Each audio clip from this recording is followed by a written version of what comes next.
Hello and welcome. My name is Carsten Lützen. I'm a Scrum Master and Agile Coach. If you like these videos, please subscribe and share. That would be awesome.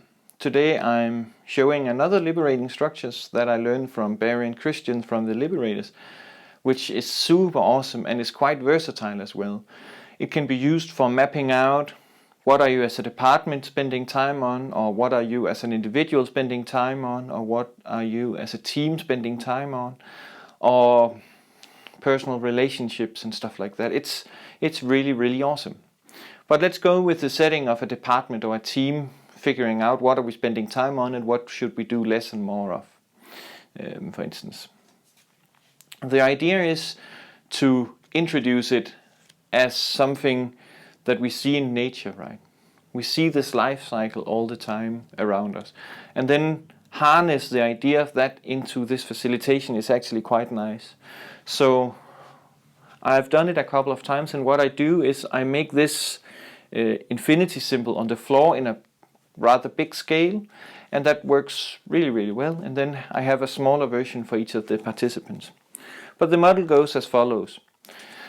Let's, for instance, look at plants. We have this gestation phase where it's just things, ideas, for instance, that we have, but they have not yet materialized in something. It's just somewhere in the back of the head, giving some input, or we have. It might be that we need to look into this, but we have not done more about it than that. So we don't really get any value. At most, it just takes some energy and maybe even a cause of stress, because we know we have a lot of stuff lying there that we want to look at. The next phase is the birth phase, where, like, if we, for instance, go with the plant metaphor, we have these small seeds that now start to break and start to sprout, just getting above ground, nothing more than that. So that is the ideas that we have invested some energy in, we have invested some time in it, and now they're ready to take off, and then we'll see where it ends. And then when we continue down here, we get to the maturity phase, and that is where we can harvest the value of our ideas. That is where we don't necessarily give that much energy and time to it, but we get a steady outcome.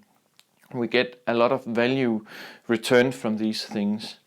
But what happens with mature things is that sometimes they'll grow old, they'll not add value anymore, and then we need to do some kind of creative destruction. Burn it down to the ground, or find some other way of getting the same outcome but in a new way, because this is not adding value to us anymore. We're simply using too many resources and too much energy on this, so it will be better for us as an organism or an ecocycle to actually destroy it and then do it again. In this model there are two quite interesting places. One of them is this poverty trap. That is when we have taken an idea, we have given it some input, some energy, but we have not yet gotten it to this point, but it just stops there. So it's all these probably really good ideas or hypotheses that we have not tested yet, that we have still not actually pushed over the ramp to see if they can fly or if they fall. But they just lie there, and actually we probably consume a lot of energy and have some annoyance that we don't have the time to actually move it forward. And another thing is the rigidity trap. Things that were mature, we have had a lot of our value created by these, but now they're here. We have not yet had the courage or the time to move it into the creative destruction phase. So they are just here sitting around.